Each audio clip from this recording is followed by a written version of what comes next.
চামচাগিরিটা বন্ধ কর, দুই সালা যতীনের ছাড় নাকি এটো খাওয়া ভালোই করেছে। আমাকে ভাবিস না মাল দিলে কথা বলি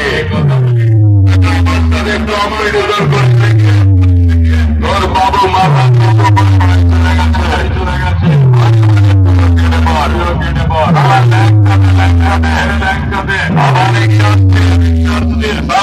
এমন মালিশ করবো না মালিশ করার জন্য জায়গা খুঁজবি এখনো তো কিছুই দেখিসনি।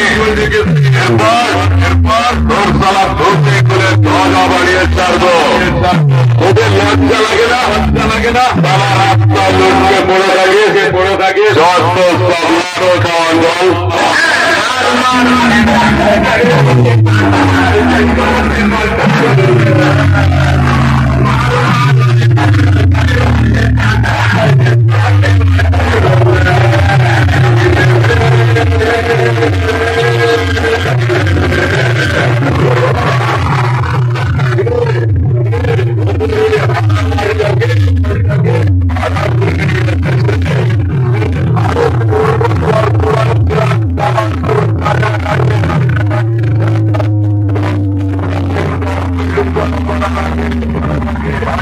Come on.